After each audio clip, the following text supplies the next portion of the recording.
Hi, guys. My name is Natalia Porsche, and I am an immigration attorney here in the United States. And in this video, I will talk about denial of non-immigrant visa. Okay, so I will say my disclaimer first. Like I said, this video will be about immigration law, specifically about non-immigrant visas, the denial of non-immigrant visas, and disclaimer that I'm gonna just about to say is this. All information on this channel is for educational purpose only. It's not to be treated as attorney-client communication or attorney's advice. You have to seek an advice from experienced attorney, immigration attorney, if you have your specific case, specific facts. So this information only for educational or information only for general use. Okay, so let's start. So what I did was I created slides to make you understand more. And like I said, guys, some of you who are not interested in this video, you don't need to watch this. This is not about family law or criminal law or any kind of other laws. This is about immigration law. And my name is Natalia Porsche Okunievsky. I am a managing attorney at Okunievsky Law Firm, Okunievsky Law Firm PLLC here on the coast in Biloxi, Mississippi. I've been practicing immigration law for over 10 years, and so I prepared the slides, which will explain to you hopefully more about what is non-immigrant visa, what happens if, for example, you was issued denied by a consular, by immigration officer abroad at the U.S. Embassy abroad in the country of your origin. So what can you do? Can you appeal? Can you ask to review your visa application? What can you do? Okay, so let's go through slides. Okay, so what happens if your non-immigrant visa is denied? Okay, so first of all, I would like to say that there are two types of visas out there. There is an immigrant visa and there is a non-immigrant visa. It is a huge difference between those two, okay? Because immigrant visa is the visa when an applicant, a foreign citizen specifically goes to U.S. consul and says, look, I have intent to immigrate to the United States. And that's what they look at. They look at an intent of the applicant. So let's say for immigrant visa, we have intent, the applicant has an intent to immigrate to the United States. So for non-immigrant visa, we have intent, the applicant has an intent not to immigrate to the United States. And this is the main difference. The difference is the intent. And so immigrant visa, here's we have the intent to immigrate to the United States of an applicant, of a foreign applicant who applies for a visa, American visa abroad, immigration visa. And then we have non-immigrant visa. And here we have a presumption, right? So this is the law that we have a presumption to immigrate. The applicant who applies for non-immigrant visa, the officer has a presumption, the applicant has a presumption, so the officer already has a presumption that this person has intent to immigrate. So this person who applies for this non-immigrant visa must overcome this presumption, right? He must overcome and disprove by providing certain facts that the officer, the immigration officer, will apply to the law to find out whether this applicant overcame the presumption, his presumption to immigrate to the United States. Okay, so let's look at next slide. So for example, let's look at examples of immigrant and non-immigrant visas. So immigrant visa, they are family-based visas. For example, when you marry a foreign person, that foreign person will be a beneficiary of application I-130. So you file here your application in the United States, I-130, and then you're asking to adjust. They're asking for that foreign person to come in the United States and do that adjustment of status, right? So that's an immigrant visa, because this person who is will be applying for a visa at the consular processing will be looking for immigrant visa, because the at the beginning he or she expressed intent to immigrate. So that's an example. It's a family-based visa. For example, a spouse, a parent of the United States citizen, a child, and of course we have certain requirements which applies here. So I'm not going to go into details, but however, so next we have employment-based immigrant visa. There are also certain employment-based immigrant visas, and those visas, they are long-term visas. They're E1 visas, E2, E3. So those visas are immigrant visas, and when an applicant applying for those visas, the applicant, of course, shows the intent to immigrate. The applicant come to the United States Embassy abroad and says, "Look, I would like to immigrate." The employer filed the application for me in the United States. Therefore, I'm here. Give me an immigrant visa. Okay, so those are immigrant visas. Okay, and here's, I wrote a little note.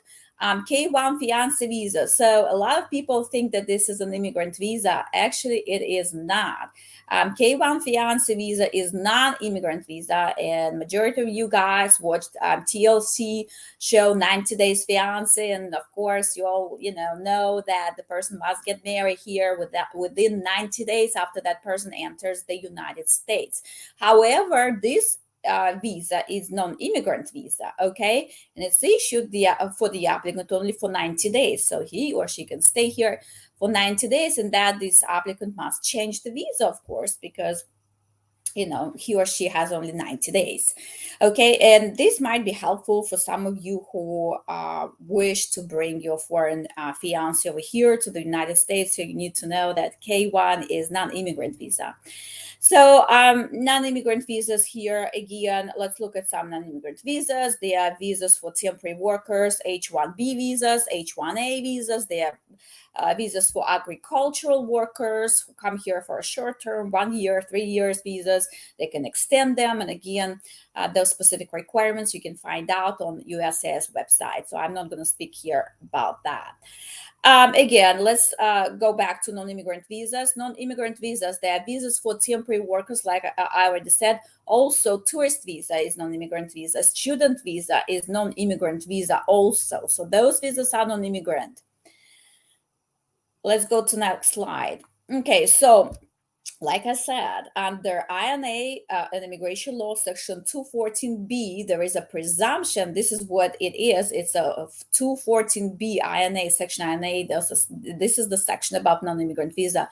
There is a presumption that all persons seeking entry to the United States are immigrants. So they, like I said previously, they must overcome that presumption to be able to receive that non-immigrant visa. Okay, so how to overcome the presumption? What can we do to overcome this presumption?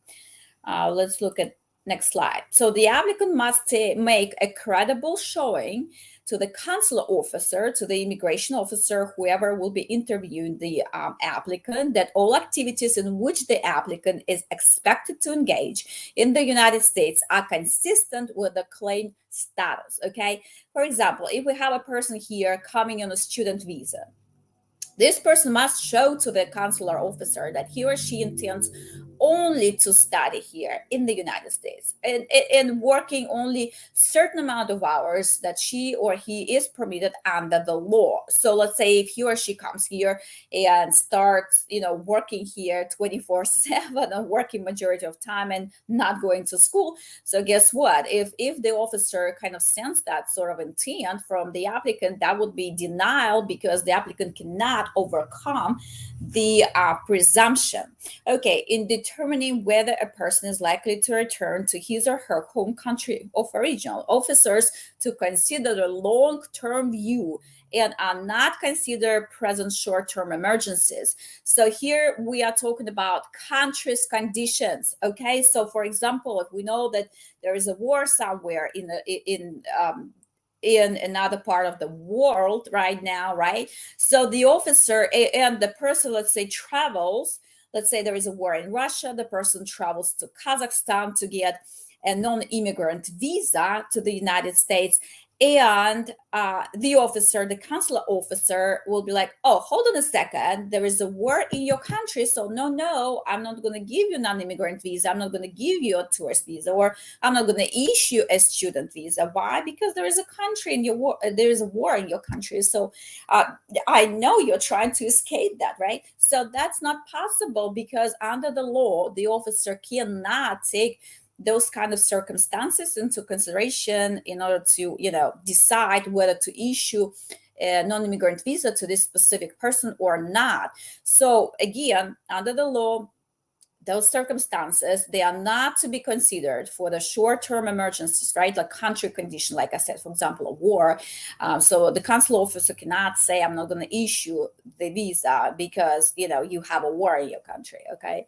So next, if the officer is not satisfied that the applicant meets the standard required by the visa classification, he or she may issue 214B denial. And this is what this video is essentially about. It's about 214B denial. Okay, so let's say if an applicant goes to the embassy, to the United States embassy, and the applicant has an interview with a United States citizenship officer, and that officer, consular officer abroad, let's say issues denial, right? 214 denial, because the applicant couldn't satisfy that presumption, to overcome that presumption of immigrant intent, right? For example, the applicant did not have substantial ties to the country, with the country of origin, not enough money on the bank account, no job, or etc., etc., etc. So there is a denial, 214B denial. So what is going to happen now? What to do now? What is the next step? Is this the end, or is there something else that you can do here? Okay, so what can you do after you was issued denial on the 214B? Okay, well, number one, let's see, applicant who was refused on the 214B can reapply at any time. Okay, so that's great. Okay, great news. So if you've been issued a denial of your non-immigrant visa, you can go ahead and reapply. There is no specific time that you need to wait. You just need to go ahead and reapply. Perhaps you need to contact an experienced immigration attorney who can consult with you, who can counsel you about the interview, about what law applies to the facts of your case. Maybe your facts can be a little bit stronger. Maybe you didn't have substantial time to prepare for the interview to make your facts stronger, so that you will have a positive outcome instead of negative. Next, no waiver available on the 212. Okay, this is very interesting, because we all know that 212 is a waiver of, let's say, when the person is inadmissible for any kind of reason, we do a 212 waiver for immigration purposes, right? So here we know that for non-immigrant visas, there is no waiver available under 212. So you just can reapply. Denial is not the end, but there is no visa at all. So next, and that is very interesting, we have an appeal available, right? But it's not, the appeal is available through LegalNet. Okay, through LegalNet. However, if you applied for a Class B visa, it's the tourist visa, right? It's a tourist visa. Short-term visitation in the United States. And so if you applied for a B visa, if you got denial, you cannot appeal. The rest of the visas you can appeal, right? The rest of the visas, such as H-1B visa, H-2A visa, non-immigrant visas, you can appeal them through LegalNet, except tourist visa. Okay, next slide. All right, so what if, for example, during the interview, you feel like the officer is going to deny you, right? You can tell the officer is very negative, and kind of you don't have a substantial documents to prove your case, to show that you have non-immigrant intent, to overcome that presumption to immigrate to the United States. So what can you do? Okay, so here you cannot just say, hey, I'm going to leave my wife here in my country. I'm going to leave my kid here in my country. Give me the visa. So this is no. The answer is no, you cannot do that. So because we have a law here under 9 FAM Here is the law. You can read this. If an officer doubts that the person will return to his country of origin, he or she cannot satisfy the officer's doubt by offering to leave a child, spouse, or other dependent in his or her home country, right? You cannot say, hey, take the kid, I'm off, right? That would be wrong. And don't do it, please, because that's not going to help here. You kind of have to build that case from the beginning. You cannot just throw in there, say, hey, take the kid, give me a visa, right? Well, I'm just joking, but still. Okay, next slide. How we get there. So what do we need to do to get this non-immigrant visa? Okay, again, like I said, appeal is a good way, legal net. Also, what you can do is generally appeal is not actually available. However, because it's generally believed that a denial under 214B is not reviewable because it is factual and not legal determination. Okay, so it's a factually based determination. So the officer has a huge discretion to deny you this, right? Because the facts, the officer, you're telling the facts to him or her, and then the officer, decide applying a law, deciding whether you satisfy the facts or not. But however, you can make an argument here that an argument could be made that a legal determination is the application of the facts to the law. Department of State did recognize that there must be a sufficient factual predicate for the ground of refusal. So the officer cannot just refuse you, saying that, hey, I don't like your face, I'm refusing you a visa. That cannot be done because still his or her decision will be reviewable, and unless it's a B visa. And then of course there should be some kind of factual, the officer must make a decision based on facts, right? Not based on prejudice or bias. That would not be right. So like I said, the review is available except B visa. Except B visa is not available. Okay.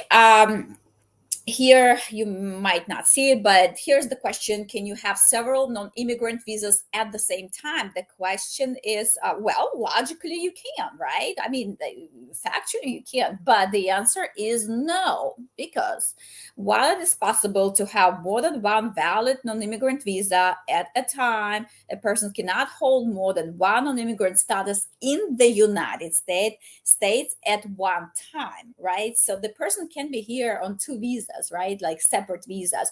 For example, he came here on a tourist visa, and then now it's a student visa, and he has both student and tourist visa. However, under the law, he cannot, like, if that person is in the United States, that's it. He only can have one non-immigrant status at one time. So let's say if he's got tourist visa and he's got student visa, he can study because he has tourist student visa, and therefore he has student visa. So something like this. Okay, so next, that is it. That was a pretty short, but I was trying to make it short for you, and to kind of let you know this is the basics. This is the basic because I have a lot of clients who's asking, hey, what about if my tourist visa gets denied? What do I do?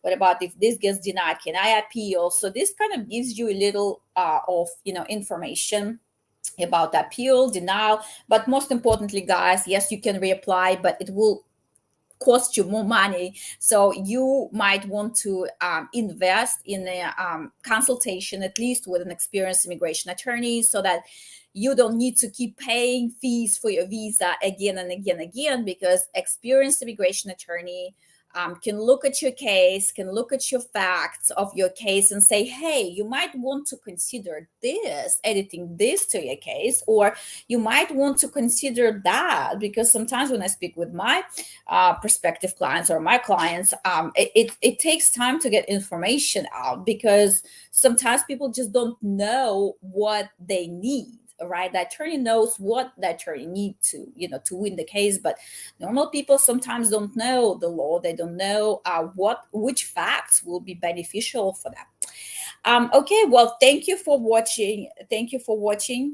For watching me, guys. And this is my second live stream, and I saw I had two people watching me. So, well, hopefully the amount of people will go up, and I will make more videos. Again, guys, if you would like to set up a consultation, you can go to our website, www.okunievskylawfirm.com. My name is Natalia Porsche, and I am a managing attorney at Okunievsky Law Firm, and I've been practicing immigration law for over 10 years now. And if you need to set up a consultation, it's very easy. You can go to www.okunievskylawfirm.com, or you can call us. We have a WhatsApp. It's 228-229-7500, 228-229-7500. Thank you for watching and have a great Sunday. Bye-bye.